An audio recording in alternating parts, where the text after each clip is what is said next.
Hello everyone, आप सभी लोगों का स्वागत है टीचिंग परीक्षा के आज के इस वीडियो में, जिसके अंदर में फ्रेंड्स बिहार शिक्षक भर्ती टीआरई 3.0 के इंपॉर्टेंट क्वेश्चंस के साथ में हम लोग 4.0 की जो तैयारी यहाँ पर में कर रहे हैं उसको हम लोग एक कदम आगे बढ़ाएंगे। मैं आपको बता दूं फ्रेंड्स, इसके अंदर में मैं आप लोगों के काफी सारे जो है क्वेश्चंस जो आप लोगों की पिछली एग्जाम्स के अंदर में आए हैं उनको तो साथ में लूंगा ही लूंगा, साथ ही साथ जो है फ्रेंड्स आप लोगों के लिए जो टीआरई 4 के लिए इंपॉर्टेंट पॉइंट्स है उनको भी कवर करने वाला हूँ। तो जल्दी से जितने भी लोग हमारे साथ में यहाँ पर में जुड़ चुके हैं, ठीक है, एक बार बता देंगे कि क्या आवाज बराबर आ रही है आप लोगों को। सभी को गुड आफ्टरनून। जितने भी लोग यहाँ पर मैं देख रहे हैं, जैसे कि मैं देख पा रहा हूँ कंटिन्यूअसली आप लोगों के मैसेजेस आ रहे हैं। एंड सबसे पहले तो फ्रेंड्स आप सभी लोगों का बहुत बहुत शुक्रिया, ठीक है, इतने सारे आप लोगों के लाइक्स के लिए, क्योंकि फ्रेंड्स यहाँ पर में आप लोगों के लाइक्स जो है वो हमें एनर्जी देते हैं सेशन से पहले ही, ताकि हम लोग पूरा का पूरा जोर लगा दे आप लोगों के लिए। तो बहुत बहुत शुक्रिया। एक बार हाथ ऊपर करके बता भी देंगे कि कितने लोग हैं जिन्होंने फ्रेंड्स यहाँ पर में अपना अपना योगदान दे दिया है। बहुत बहुत शुक्रिया आप सभी लोगों का, ठीक है। चलिए, तो फ्रेंड्स यहाँ पर में हम लोग आगे बढ़ते हैं।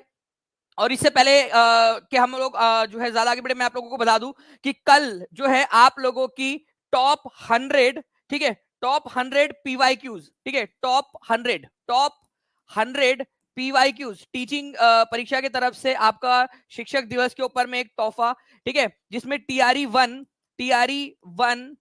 ठीक है, 2, ठीक है, 3, ठीक है, 3 का जो लीक पेपर था वो, ठीक है, और इसके अलावा जो है टीआरई 3 का जो री एग्जाम हुआ था, ये इन सभी को हम लोग जो है इसमें से जो टॉप 100 क्वेश्चन है आप लोगों के वो कवर करवाने वाले हैं।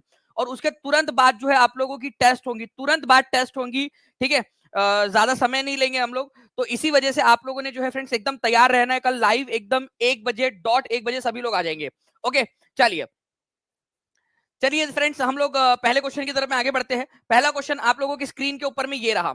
देखिए फ्रेंड्स, यहाँ पर मैं बोला गया है कि जो है निम्नलिखित में से, ये आपका प्रीवियस ईयर क्वेश्चन ही है, ठीक है, तो इनमें से कौन क्रांतिकारी काकोरी ट्रेन कांड से संबंधित नहीं था।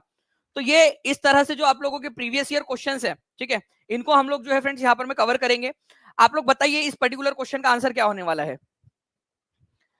तो ये क्वेश्चन आपको टीचिंग परीक्षा के ऐप के ऊपर में आपका जो है ना 65 पेपर्स की जो बुक है और अलग अलग जो क्वेश्चन पेपर्स है उसमें भी उपलब्ध है आप लोगों के लिए। कौन क्रांतिकारी काकोरी ट्रेन से संबंधित नहीं था? अशफाक उल्ला खान, राम प्रसाद बिस्मिल, प्रफुल्ल चाकी।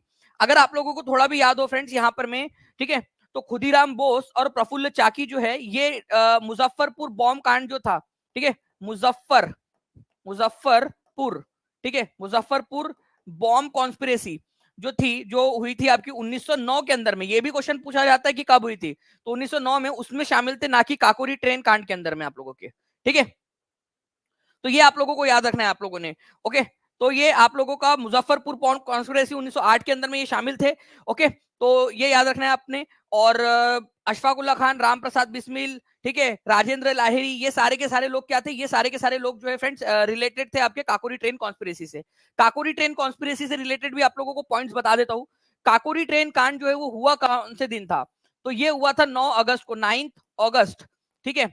कौन सी तारीख को, कौन से साल में हुआ था? 1925 के अंदर में। ये भी एक इंपॉर्टेंट पॉइंट है। काकोरी ट्रेन कॉन्स्पिरेसी एनसीईआरटी में भी दिया हुआ है, ठीक है। तो काकोरी नाम की जगह है लखनऊ के पास में, वहां पर में 8 डाउन ट्रेन, कौन सी ट्रेन थी, कौन सी ट्रेन को रोका गया था? 8 डाउन ट्रेन, ठीक है, 8 डाउन ट्रेन जो है उसको रोका गया था। ओके, ये याद रखना। उस ट्रेन का नाम भी आप लोगों से पूछा जा सकता है। 8 डाउन ट्रेन था, उस ट्रेन का नाम लिख देंगे सभी लोग कमेंट के अंदर में। और उसके अंदर में जो है फ्रेंड्स कुछ पैसे जो थे वहां पर में लूट लिए गए थे, खजाना लूट लिया गया था, ताकि क्रांतिकारी गतिविधियों को जो है तेज किया जा सके। तो राम प्रसाद बिस्मिल, राजेंद्र लाहिरी, ऐसे लोग जो है इसके अंदर में शामिल थे। ओके, हिंदुस्तान रिपब्लिकन एसोसिएशन, इसने इस घटना को अंजाम दिया था। हिंदुस्तान रिपब्लिकन एसोसिएशन, HRA इसने, ठीक है, ये याद रखेंगे आप सभी लोग। नाउ फ्रेंड्स, अब एक बहुत ही इंपॉर्टेंट क्वेश्चन आप लोगों के लिए, ठीक है। हर एक बच्चे ने यहाँ पर में जो है फ्रेंड्स इस क्वेश्चन का आंसर करना है, ठीक है। मैं आपको पूरा का पूरा समझाता हूँ, इसको ध्यान से समझिए आप सभी लोग। ओके, इस क्वेश्चन के अंदर में क्या बोला गया? Purest form of iron is, वाणिज्यिक लोहे का शुद्धतम रूप क्या है? कास्ट आयरन, ठीक है, रॉट आयरन जिसको पिटवा लोहा बोलते हैं, पिग आयरन कच्चा लोहा, ठीक है, बताइए। तो देखिए लोहे के जो है फ्रेंड्स वो अलग अलग प्रकार होते हैं। जो वाणिज्यिक कमर्शियल जो लोहा होता है आप लोगों को, उसके अलग अलग प्रकार होते हैं, ठीक है। पिटवा लोहा, ढलवा लोहा, कच्चा लोहा, अलग अलग होते हैं, ठीक है। तो आप लोगों का जो है फ्रेंड्स, अगर मैं बात करूं इस पर्टिकुलर इसके अंदर में, ठीक है,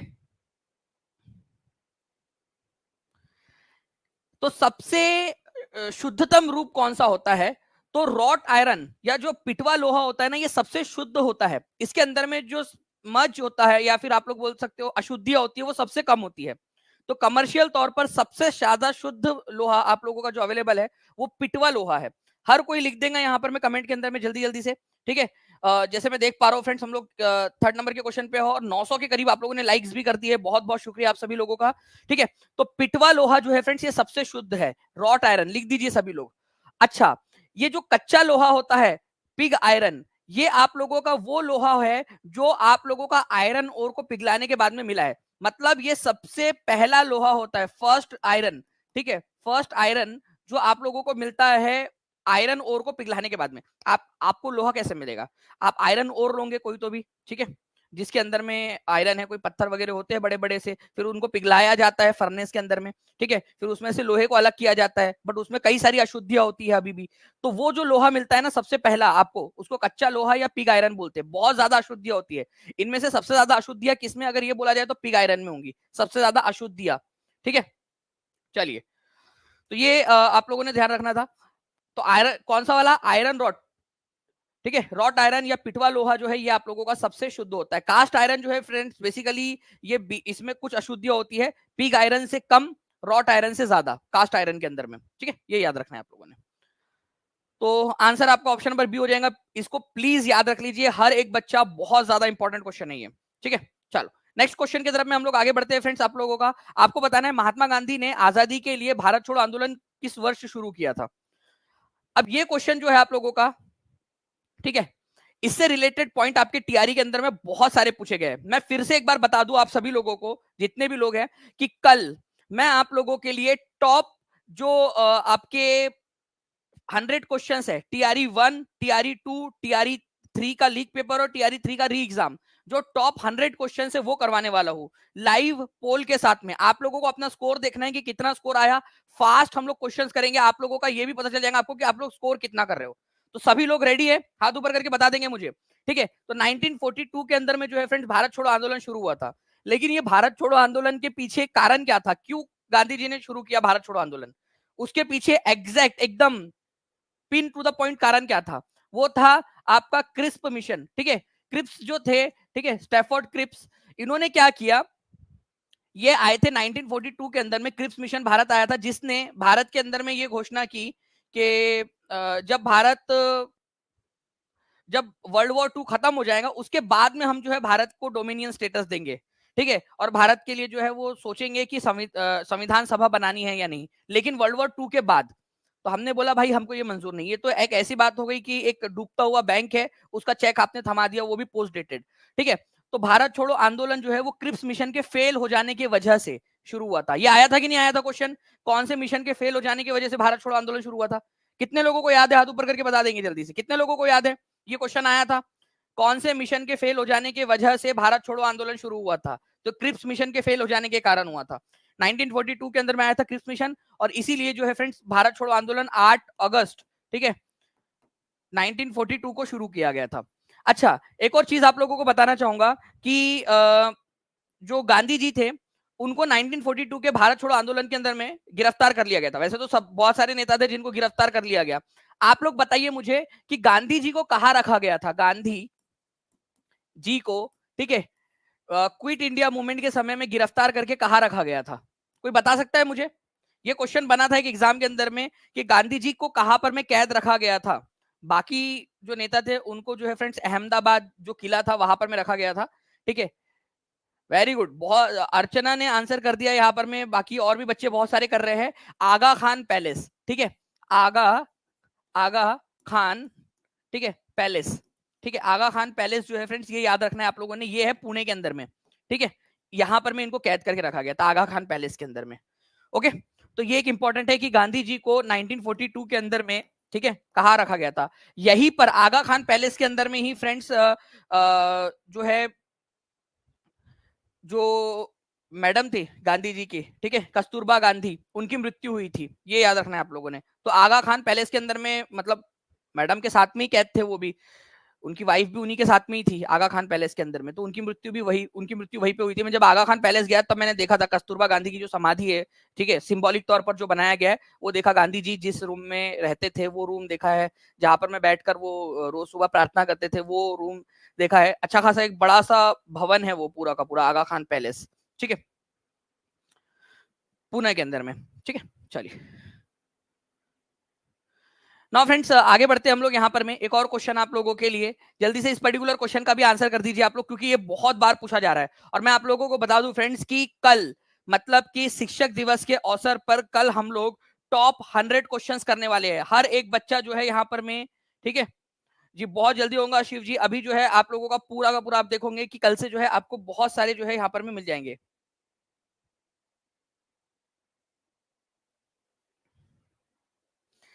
शिव शंकर जी वो ऑलरेडी मैं उसका आंसर बता चुका हूँ कि जब हर्डिंग एक ही हो तो उसको हर्डिंग बोला जा सकता है, अदरवाइज वो हर्डिंग द सेकंड हम लोग इसको बोलते हैं, क्योंकि हर्डिंग 1 और हर्डिंग 2 के अंदर में डिफरेंशिएट करने के लिए, ठीक है। तो देखिए फ्रेंड्स यहाँ पर में अगर हम लोग बात करें नेताजी सुभाष चंद्र बोस की provisional government for free India, ठीक है, उन्होंने कब बनाई थी? तो 1943 में बनाई थी। पहला पॉइंट तो ये याद रखना है आप लोगों ने, ठीक है। और कब बनाई थी उन्होंने? 21 अक्टूबर को। तो आंसर आप लोगों को ऑप्शन नंबर बी हो जाएगा। कितने लोगों ने जो है यहाँ पर में आंसर दिया है फ्रेंड्स? ठीक है, बी, जो कि आप लोगों का एकदम सटीक आंसर बैठता है। तो B is the correct answer, okay.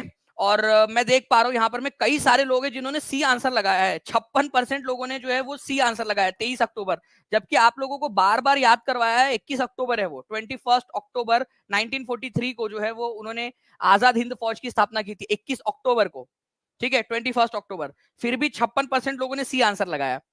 तो आप देख रहे हो कि क्यों करना जरूरी है revision. Revision is the key to success. जो बच्चा रिविजन करेगा वो आगे बढ़ेगा, ये इसका जीता जागता प्रमाण है, ये आप लोग देख लीजिए, ओके। तो 21 अक्टूबर 1943 जो है फ्रेंड्स, ये याद रखना है आप सभी लोगों ने, ठीक है। आजाद हिंद फौज बनाई थी नेता जो है, सॉरी, आपका जो आरजी हुकूमत है, ठीक है, एक आजाद हिंद गवर्नमेंट बनाई थी। कहां पर में बनाई थी ये भी क्वेश्चन पूछा जा सकता है। तो ये बनाई थी उन्होंने सिंगापुर के अंदर में। कहां बनाई थी? सिंगापुर के अंदर में। ये भी बहुत इंपॉर्टेंट क्वेश्चन है। सिंगापुर के अंदर में बनाई थी, ठीक है, सिंगापुर के अंदर में बनाई थी भारत की सरकार, अस्थायी सरकार, ठीक है। चलो चलिए, thank you very much friends 1000 plus likes के लिए आप लोगों के। हम लोग आगे बढ़ते हैं यहाँ पर मैं नेक्स्ट क्वेश्चन की तरफ में हमारे। देखिए डिस इन्वेस्टमेंट क्या होता है? ये एक शब्द है डिस इन्वेस्टमेंट, इसका मतलब क्या होता है जल्दी से आप लोग बता देंगे। What is mean by dish investment?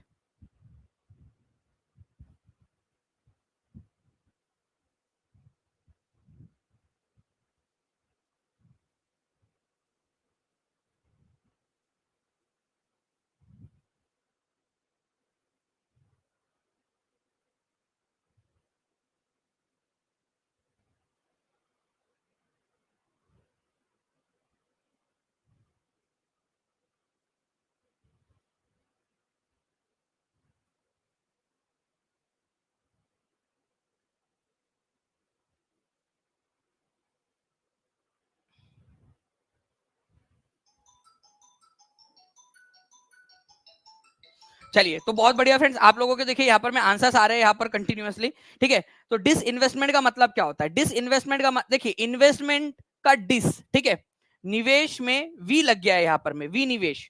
तो क्या होता है, अगर आप किसी कंपनी के अंदर में, ठीक है, पैसा डाल रहे हो, ठीक है, किसी कंपनी में पैसा डाल रहे हो और उसके शेयर्स खरीद रहे हो, तो उसको बोला जाता है इन्वेस्टमेंट, इन्वेस्टमेंट, ठीक है, इन्वेस्टमेंट। लेकिन अगर आप पैसा बाहर निकाल रहे हो, उस कंपनी के शेयर्स को बेच रहे हो, तो उसको बोला जाता है डिस इन्वेस्टमेंट, ठीक है, डिस इन्वेस्टमेंट बोला जाता है। तो जब सरकार अपने शेयर्स किसी कंपनी में ऑफलोड करती है, ऑफलोड मतलब बेचना, ठीक है, प्राइवेट कंपनीज को बेच देती है, प्राइवेट लोगों को बेच देती है कंपनी, ठीक है, उसको डिस इन्वेस्टमेंट कहा जाता है। जैसे कि अभी आपको पता है कि एलआईसी के, ठीक है, कुछ शेयर्स, एलआईसी के कुछ शेयर्स जो है वो प्राइवेट लोगों को बेच दिए गए उसको, ठीक है, एलआईसी के। अदरवाइज 100% एलआईसी के शेयर सरकार के पास में थे, सरकार ने कुछ शेयर बेच दिए ताकि थोड़ा सा पैसा आ सके सरकार के पास में, तो उसको कहा जाता है डिस इन्वेस्टमेंट। सरकार बहुत सारी कंपनीज को बेच ही रही है, ठीक है, प्राइवेट कंपनीज को बेच रही है, तो उसको डिस इन्वेस्टमेंट, विनिवेश कहा जाता है। तो जब सरकार, ठीक है, सरकार शेयरों की निजी कंपनियों को बेच देना। सरकार जो है अपने शेयर्स जो किसी कंपनी में है, जैसे एचपीसीएल है या एनपीटीसी है, जो भी शेयर कंपनी के सरकारी कंपनी है, उसके शेयर्स को निजी कंपनियों को बेच देना, उसको कहा जाता है डिसइन्वेस्टमेंट। और ये सरकार के पास में इससे पैसा आता है, ये याद रखेंगे आप सभी लोग। ओके, तो ये एक इंपॉर्टेंट वाला पॉइंट था आप लोगों का, जो आप लोग याद रखोगे, कभी भी एग्जाम के अंदर में आप लोगों से ये पूछा जा सकता है। ओके, याद रहेगा आप सभी लोगों को। चलो, तो विनिवेश मतलब सरकार शेयरों की जो है निजी कंपनियों को बेचना, सरकार का। नेक्स्ट क्वेश्चन की तरफ में हम लोग आगे बढ़ते हैं फ्रेंड्स। आप लोगों के देखिए ये क्वेश्चन है आप लोगों का, 1917 का कांग्रेस का अधिवेशन किस शहर में आयोजित किया गया था? इसमें खास बात क्या है, इस जो बेसिकली आप लोगों का भी ये जो हो रहा है ना, ये जो 1917 का जो सेशन था, इसमें खास बात क्या है वो आप लोग बताओगे, क्यों इतना इंपॉर्टेंट हो जाता है ये क्वेश्चन?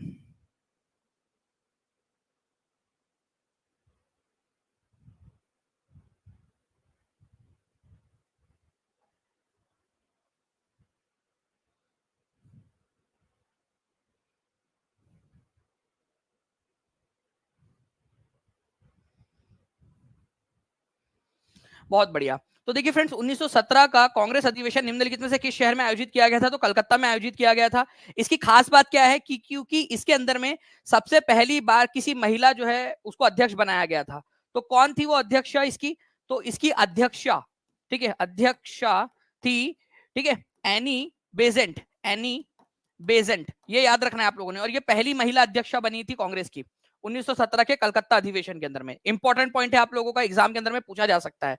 एक बार जो है फ्रेंड्स, यहाँ पर मैं जल्दी से सभी लोग, जितने भी लोग देख रहे हैं सेशन को, लाइक एंड शेयर करते रहेंगे, ठीक है। 1300 से ज्यादा बच्चे जुड़ चुके हैं, 1154 लाइक्स यहाँ पर मैं आप लोग कर चुके हो। अगर आप चाहते हो फ्रेंड्स कि इसी तरीके से मैं आपको बहुत सारे क्वेश्चंस करवाता रहूं, ठीक है, और अभी से आप लोग तैयारी करना चाहते हो, वेट नहीं करना चाहते, जितने बच्चे वेट कर रहे, कई सारे लोग हैं, मैं आपको बता दूं फ्रेंड्स कि जो वेट कर रहे हैं कि रिजल्ट आएगा तब पढ़ेंगे, ये देखेंगे वो देखेंगे, मैं आपको बता दूं वो बच्चे जो है वो आपसे कई गुना ज्यादा पीछे रह जाएंगे, क्योंकि आप लोग वो लोग हो जिनका सिलेक्शन होने वाला है, वो बच्चे हो जो रैंक लेकर आने वाले हो, ठीक है। ये आप चीज याद रखिए इस चीज को। इसी वजह से पूरा अपना जोर लगा देना है अभी से, जब लोग आराम कर रहे हो उस समय में, जब सबसे ज्यादा मेहनत की जाती है ना, तब आप आगे निकलोगे। ओके, तो चलिए, कलकत्ता अधिवेशन के अंदर में बनी थी ये। इसके अलावा जो है फ्रेंड्स, एनी बेसेंट के बारे में आप लोगों को कुछ और भी चीजें मैं बताना चाहता हूँ। ये फर्स्ट फीमेल प्रेसिडेंट थी इंडियन नेशनल कांग्रेस की, आप लोगों ने देख लिया है, ठीक है।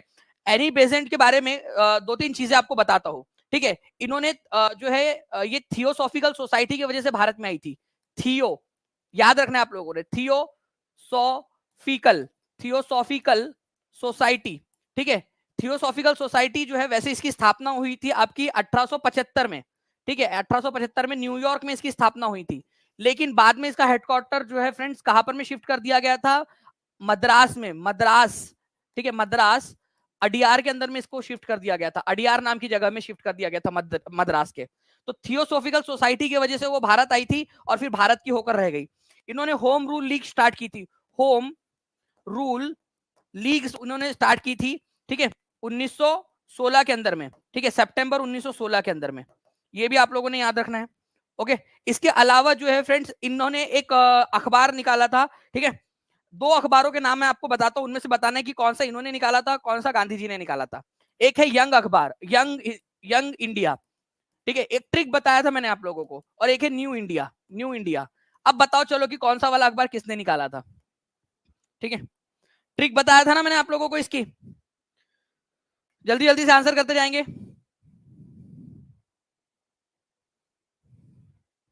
जल्दी जल्दी से बताइए इस पर्टिकुलर क्वेश्चन का आंसर क्या होने वाला है आप लोगों का, यंग इंडिया और न्यू इंडिया। तो गांधी जी ने कहा था कि अभी तो मैं जवान हूं, अभी तो मैं जवान हूं। गांधी जी जो है अपने आप को जवान ही मानते थे। तो यंग इंडिया जो है फ्रेंड्स, अगर ये आंसर आ जाए तो गांधी जी, ठीक है, गांधी जी जो थे उन्होंने निकाला था। और न्यू इंडिया की बात करेंगे हम लोग तो ये निकाला था एनी बेसेंट ने। ओके, एनी बेसेंट ने एक और अखबार निकाला था जिसका नाम था कॉमनवेल, कॉमन, ठीक है, कॉमन, कॉमनवेल, ठीक है। तो कॉमनवेल नाम से जो है इन्होंने अखबार निकाला था, ये भी याद रखना है आप सभी लोगों ने, कॉमनवेल। ये भी अखबार इन्होंने ही निकाला था, एग्जाम के अंदर में पूछा जा सकता है, न्यू इंडिया और कॉमनवेल नाम का, ठीक है। चलिए आगे बढ़ते हैं फ्रेंड्स। जैसे कि मैंने आप लोगों को बताया कि मैं आप लोगों को TRE 1, TRE 2, TRE 3 का लीग पेपर और TRE 3 का जो री एग्जाम हुआ था, उन सब के टॉप 100 क्वेश्चंस मैं कल करवाने वाला हूं आप लोगों को, ठीक है, और उसके तुरंत बाद टेस्ट होंगी। तो जितने भी बच्चे हैं वो नीचे में जो फॉर्म दिया हुआ है आप लोगों का, या जो आपको फॉर्म दिया था ना फ्री टेस्ट के लिए, वो भर के रख देंगे, उन सारे बच्चों को वहां पर मैं ऐड कर दिया जाएगा। ठीक है, तो अब मैं आप लोगों को जो है फ्रेंड्स एक और क्वेश्चन दिखाता हूं जो एग्जाम में पूछा गया। देखिए, इल्तुतमिश की मृत्यु के बाद दिल्ली का सुल्तान कौन हुआ, एग्जाम में पूछा गया क्वेश्चन, और आप देख सकते हो कि टीचिंग परीक्षा के ऐप के ऊपर में भी उपलब्ध है ये क्वेश्चन। जल्दी बताइए।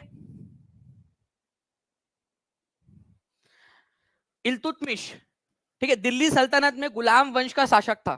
ठीक है, कुतुबुद्दीन ऐबक का गुलाम हुआ करता था ये, इसी वजह से इसको गुलाम का गुलाम भी कहा जाता है। इसकी मृत्यु जब हुई तो उसके बाद में कौन शासक बना था?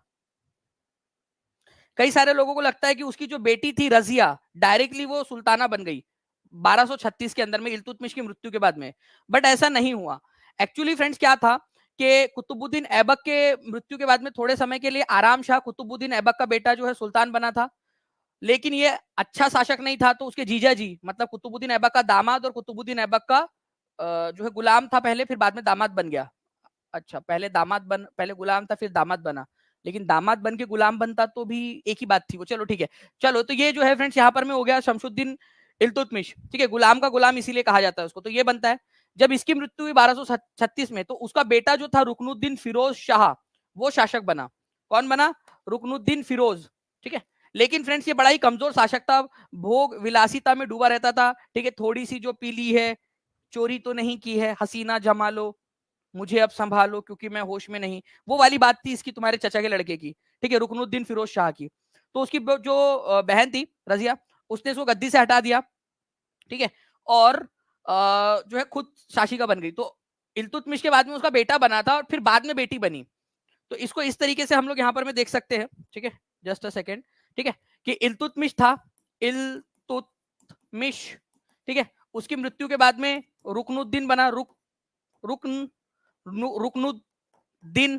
ठीक है, रुकनुद्दीन बना, और रुकनुद्दीन जो है वो थोड़े ही दिनों के अंदर में उसको गद्दी से हटा दिया, और रजिया जो है वो बन गई शाशिका। ठीक है, रजिया जो है वो इल्तुतमिश की ही बेटी थी। ओके, तो आंसर क्या हो जाएगा यहाँ पर में? आंसर हो जाएगा रुकनुद्दीन फिरोज, आपका आंसर ही हो जाएगा। तो हो गया आप लोगों का। ठीक है सर, इसका नाम भी नहीं जानता कोई, वही तो बोल रहा हूँ प्रगति कुमारी जी। अगर जिंदगी के अंदर में प्रगति करनी है तो ऐसी भोग विलासिता के अंदर में नहीं डूबा रहना पड़ता है, मेहनत करनी पड़ती है। ठीक है, वो डूबा रहा, ठीक है, हसीना जमालों के चक्करों के अंदर में। तो क्या हुआ उसका? वो भी वैसा ही था। ठीक है, वो वेट कर रहा था कि TRE 4 का नोटिफिकेशन आएगा तब पढ़ना चालू करूंगा, तो मस्त पैकी आराम कर रहा था, उतने देर में उसका तख्ता पलट हो गया। तो भाई जब आराम का समय होता है ना, उस समय में मेहनत करनी होती है, क्योंकि आराम शाह भी था एक। ठीक है, उसने भी मेहनत नहीं की तो उसको भी हटा दिया गया गद्दी से। तो आप लोगों का ये एक मतलब इतिहास गवाह है। ठीक है, मतलब रुकनुद्दीन के समय में TRE 4 नहीं था, मैं एक एनालॉजी बता रहा हूँ आपको कि अगर ऐसा होता तो वो भी TRE 4 का नोटिफिकेशन का इंतजार कर रहा होता, और आप लोग रजिया लोग हो, रजिया। ठीक है, कि भाई आपने जो है वो गद्दी पे बैठ गए, एकदम एबल काबिल शाशिका है। सर कल केबीसी में जिम्बाब्वे की करेंसी जिग वाला क्वेश्चन पूछा था, क्या बात है। नीतू कुमारी जी ने जो है फ्रेंड्स यहाँ पर मैं आप लोगों के लिए एक मोटिवेशन दिया है कि कल केबीसी में जिम्बाब्वे की करेंसी जिग वाला क्वेश्चन पूछा था। आपको बताया था ना मैंने, जिम्बाब्वे गोल्ड जो है गोल्ड बैक्ड उन्होंने करेंसी निकाली है। ठीक है आपकी, तो भाई देखो, जिग क्वेश्चन पूछ लिया उन्होंने, है ना। चलिए, तो ये पढ़ाया हुआ था मैंने आप लोगों को पूरा का पूरा। ठीक है, नेक्स्ट क्वेश्चन की तरफ में हम लोग आगे बढ़ते हैं फ्रेंड्स जल्दी से, हमारे और भी बहुत सारे पॉइंट्स है जिसको करवाना है। अब मेरे पास में एक क्वेश्चन है आप लोगों के लिए। ठीक है, और मैं आप लोगों को चैलेंज करता हूँ, इस क्वेश्चन का आंसर करके बताओ। इस क्वेश्चन का आंसर करके बताएगा, ये एग्जाम के अंदर में क्वेश्चन पूछा गया आप लोगों का। मैं बता भी देता हूँ कौन सी तारीख को पूछा गया, ये आप लोगों का क्वेश्चन पूछा गया था फ्रेंड्स, TRE। ठीक है, TRE जो है यहाँ पर में आप लोगों का जो है 26/8। ठीक है, 1 के अंदर में पूछा गया 26/8/2023 को आप लोगों का। ठीक है, 11th-12th के GS के अंदर में। ठीक है, चलिए बताइए इसका आंसर क्या होगा। 11th-12th के GS के अंदर में पूछा गया, as per the census 2011 the literacy rate, ठीक है, इन बिहार इज। जल्दी बताइए, देखते कितने लोग आंसर कर पाते हैं। 1540 बच्चे जुड़ चुके हैं, 1324 लाइक कर दिए। जल्दी जल्दी से सेशन को लाइक करते रहेंगे फ्रेंड्स, तो हम लोग और ज्यादा सेशन यहाँ पर में कर पाएंगे। और कल सभी लोग रेडी है ना? आज के आज जाकर ठीक है। वैसे मुझे पता है कि जो है आप लोगों को सिर्फ, कई सारे लोग हैं जिनको सिर्फ चाहिए होता है वो, जब उनको बोला जाए कि सेशन पे जाइए, वहां पर मैं नोटिफाई मी का बटन दबा दीजिए, लाइक कर दीजिए सेशन को, ताकि सारी टीम मोटिवेट हो, तो कुछ ही लोग करते। पिछले बार आपने देखा था ना, ठीक है, कि लाखों लोगों ने देखा था, लेकिन कुछ ही लोग जो है वो एक्चुअल में वो करते हैं। तो आज लेकिन आप लोगों ने जाना है उस सेशन के ऊपर में, लाइक कर देना है कल वाले सेशन के ऊपर में, ठीक है, जिसमें मैं आप लोगों को टॉप 100 क्वेश्चन करवाने वाला हूं। तो आंसर जो है फ्रेंड्स इसका हो जाएगा ऑप्शन नंबर ई। कितने लोगों ने आंसर जो है वो ऑप्शन नंबर ई लगाया है, बता देंगे जल्दी जल्दी से। क्यों? क्योंकि 61.80 जो है ये आपके बिहार की कुल साक्षरता दर है, 61.80। ये लिख लीजिए आप लोग, क्योंकि इंपॉर्टेंट पॉइंट है ये आपका, और ये एग्जाम में पूछा गया प्रश्न। और इसी तरह के जो भी इंपॉर्टेंट प्रश्न है आप लोगों के, वो सारे के सारे मैं आप लोगों को कल करवाने भी वाला हूं, जो एग्जाम्स के अंदर में पूछे गए थे। तो देखिए, अगर मैं बात करूं फ्रेंड्स यहाँ पर मैं बिहार की साक्षरता दर की, तो बिहार की जो साक्षरता दर है वो है 61.8। ठीक है, 61.80 बोलो या 61.8 बोलो। पुरुष साक्षरता दर कितनी है? 71.2। और महिलाओं की साक्षरता दर कितनी है? 51.5। आप मुझे बताएंगे आप कौन से वाले में आते हो। मैं देखना चाहता हूँ कितनी महिलाएं हैं, कितने पुरुष है, ठीक है, क्योंकि नाम से तो समझ में नहीं आता। कई सारी महिलाएं अपने पति के नाम से या अपने पिता के नाम से, ठीक है, अकाउंट बना लेती है। और कई सारे जो है वो लड़के रहते हैं जो एंजल प्रिया के नाम से अकाउंट बना लेते हैं। पता नहीं क्यों यार, क्या उनको किक मिलती है लड़कों को, वो भी लड़कियों के नाम के अकाउंट बना बना के घूम रहे। आप लोग किस में आते हो? 71.2 में आते हो या 51.5 के अंदर में आते हो? बताओ जल्दी जल्दी से, ठीक है, ताकि आपको अपना याद रहे कम से कम, ताकि आप नेक्स्ट वाला जो है अलग वाला आप लोगों को एलिमिनेट करने में आसानी होगी।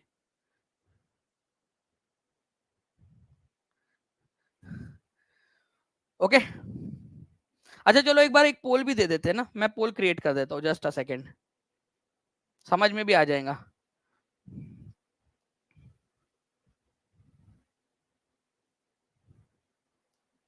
और याद हो जाएगा, सबसे इंपॉर्टेंट चीज आपको याद हो जाएंगी चीज, क्योंकि मेरा मेन मकसद है यहाँ पर मैं आपको याद करवाना। ठीक है, पोल दे दिया है मैंने, आप बता दीजिए कि आप किस में आते हो इनमें से।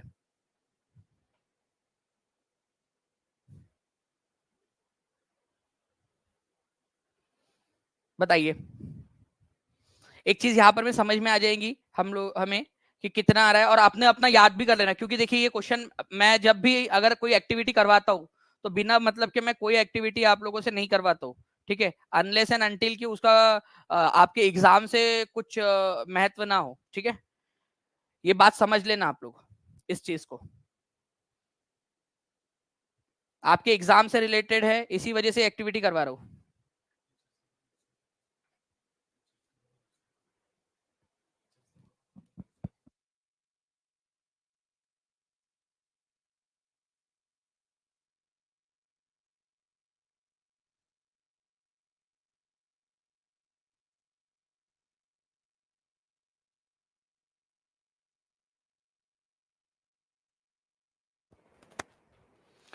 चलिए, तो देखिए फ्रेंड्स, मेरे पास में यहाँ पर मैं आप लोगों के रिजल्ट आ गए हैं। ठीक है, आप लोग जो है पोल के अंदर में एक बार लिख देंगे जितने भी लोग देख रहे हैं। और यहाँ पर मैं अगर दिखाऊँ आप लोगों को, ठीक है, 850 लोगों ने यहाँ पर में इस पोल में हिस्सा लिया है। बाकी के जितने भी बच्चे हैं वो लोग अपने आप को न्यूट्रल समझते हैं, कि वो मतलब न्यूट्रल है वो, हम वो मतलब दे डोंट वांट टू से कि वो क्या किधर साइड आ रहे हैं। ठीक है, और इट्स देयर चॉइस। तो यहाँ पर मैं अगर मैं आप लोगों को दिखाऊं, तो कहा गया भाई ये आपका, देखिए ये है। ओके, 1 मिनट के अंदर में 850 बच्चों ने वोट दिया है। मेल जो है वो है 71.2 और फीमेल जो है वो है 51.5। ओके, तो मतलब महिलाओं का दबदबा है। महिलाएं जो है यहाँ पर में देखिए फ्रेंड्स कितनी बड़ी संख्या के अंदर में है। ओके, मतलब खतरनाक तरीके से जो है यहाँ पर में महिलाओं का दबदबा है। मुझे लग रहा है कि पुरुषों को रिजर्वेशन देने की जरूरत पड़ जाएगी कुछ दिनों के अंदर में। चलिए कोई नहीं, अब इस क्वेश्चन का आंसर करके बताओ। मैंने आप लोगों से कहा था कि बिना मतलब के मैं कोई आप लोगों से एक्टिविटी नहीं कराता, बिना मतलब के कोई भी एक्टिविटी नहीं करवाता हूं। जब भी सभी लोग जल्दी से, और एक बार अगर आपको लग रहा है कि भाई आपको पढ़ाने का तरीका, आपको याद कराने का तरीका जो है फ्रेंड्स यहाँ पर मैं बढ़िया तरीके से पढ़ाया जा रहा है, आपको याद कराने का तरीका अच्छा है, तो आप लोग जल्दी से सेशन को लाइक भी कर देंगे और चैनल को सब्सक्राइब करके बेल आइकन जरूर दबा देंगे। और एक चीज है, हर किसी से चाहता हूँ कि एक एक बच्चा भी इस सेशन को जहां जहां शेयर कर सकता है शेयर कर देगा, तो हम लोग जो है फ्रेंड्स और ज्यादा मेहनत करके आप लोगों के लिए बड़े बड़े सेशंस ले पाएंगे। ठीक है, हर एक बच्चा आंसर करेगा कमेंट के अंदर में।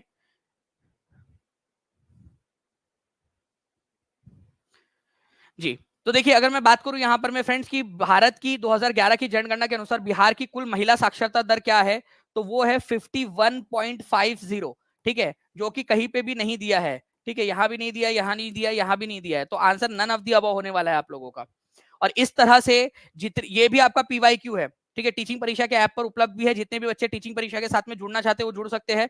8 तारीख के लिए तैयारी आपने शुरू कर दी होंगी, ऐसा मुझे उम्मीद है। ठीक है, 8 तारीख के लिए।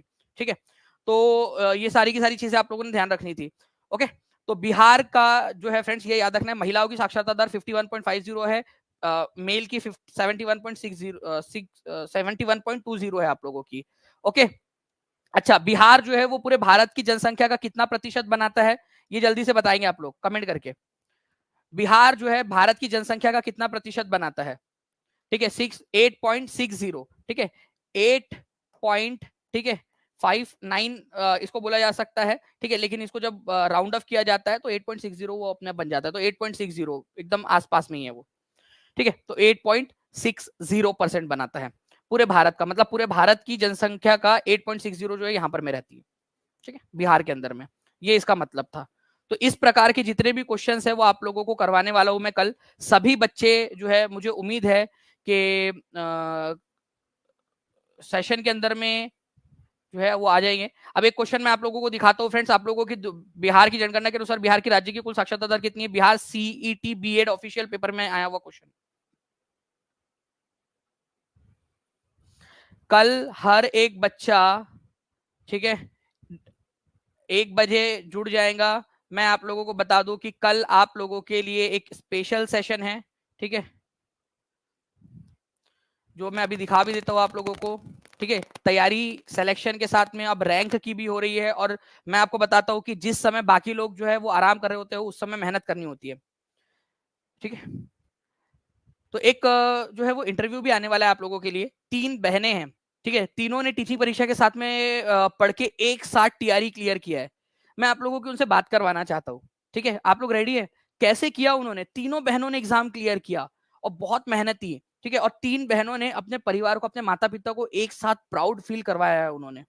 ठीक है, तो मैं आप लोगों की उनसे बात भी करवाना चाहता हूँ, एक इंटरव्यू उनके साथ में लेकर, कि उन्होंने कैसे पढ़ाई की, क्या उनका जो है तरीका था, क्या उन्होंने फोकस किया। टीचिंग परीक्षा के स्टूडेंट थे तीनों के तीनों ने यहाँ पर लिया हुआ था, और तीनों के तीनों का क्लियर हुआ है। तो मैं आपको उनसे मिलवाना भी चाहूंगा, और क्योंकि बहुत बड़ी खुशी की लहर आ गई थी उनके परिवार के अंदर में, एक साथ तीनों बहनों का एग्जाम क्लियर। ठीक है, तो यहां पर मैं इसका आंसर आप लोग करोगे फ्रेंड्स। और साथ ही साथ मैं आपको बता दूं कि कल जो है हम लोग टॉप 100 पीवाईक्यूज करने वाले, बीपीएससी टीआरई 1 के, 2 के, बीपीएससी टीआरई 3 का लीग पेपर और री एग्जाम जो है आप लोगों का उसमें। तो चारों जो एग्जाम्स हुई है आप लोगों की उसमें, क्योंकि अब आपका सिलेक्शन तो पक्का है ही, मुझे आप लोगों की रैंक भी लेकर आनी है। और 8 तारीख के अंदर में मैं आपको बता दूं फ्रेंड्स कि 8 तारीख में आपकी 8 तारीख को जो टेस्ट है उसके लिए आप लोग तैयारी करते रहिए। टीचिंग परीक्षा के कोर्स में जो भी सिलेबस आपका 7 तारीख तक हुआ होगा वो आपका सिलेबस रहेगा। तो बच्चे जो है वो टीचिंग परीक्षा के 4.0 के कोर्स में भी जुड़ सकते हैं, ताकि आपकी तैयारी और अच्छे से हो सके 8 तारीख की एग्जाम के लिए। ठीक है, तो इसमें आप लोग पूरा जोर लगा दीजिए अपना। ओके, तो हम लोग जो है फ्रेंड्स मिलते हैं हमारे जो है एग्जाम के तैयारियों के साथ में। ठीक है, थैंक यू वेरी मच मेहर जी आपके प्यारे से कमेंट के लिए। ओके, तो हम लोग कल मिलते हैं। कल 1 बजे सभी लोग आ जाएंगे, मैंने रीडायरेक्ट कर दिया इसको। आप अभी जाइए उस सेशन पे। ठीक है, अभी के अभी जाइए और उस सेशन को लाइक कर देंगे। ठीक है, वहां कमेंट में लिख देंगे कि सर हम आ जाएंगे, और नोटिफाई मी का बटन जरूर दबा दीजिएगा। आप सभी लोग नोटिफाई मी का जो बटन होता है वहां पर में वो दबा दीजिएगा, और लिख दीजिएगा कि सर कर दिया, लाइक भी कर दिया, नोटिफाई मी का बटन भी दबा दिया है। ठीक है, चलो, तो मिलते हैं फ्रेंड्स हम लोग हमारे नेक्स्ट लेक्चर के अंदर में। अभी कुलदीप सर का क्लास हो गया आप लोगों की 2 बजे, और उसके बाद में 5 बजे हमारी एनसीईआरटी लूसेंट की क्लास है, उसमें सभी लोग आया करो यार, आपके लिए बहुत इंपॉर्टेंट है। मुझे एक बात बताओ, एनसीईआरटी और लूसेंट उससे आपका प्रश्न बनने वाले हैं, आप लोगों के लिए भी है वो क्लास। आप लोग क्यों नहीं आते हो? मैक्सिमम लोग, सभी को आना है उस क्लास के अंदर में, बहुत इंपॉर्टेंट क्लास होती है वो। ठीक है, उसके अंदर में फास्ट क्वेश्चंस करवाए जाते हैं, और प्लस एनसीईआरटी और लूसेंट के क्वेश्चंस होते हैं उसके अंदर में। ठीक है, एकदम प्योरली। तो उसके अंदर में आइए, वो आपको बाकी एग्जाम्स के लिए भी प्रिपेयर करवा देंगे, तो हर एक बच्चे ने उसमें भी जरूर आना है। ओके, चलो, thank you very much, take care and bye, God bless you, thank you very much, bye, thank you.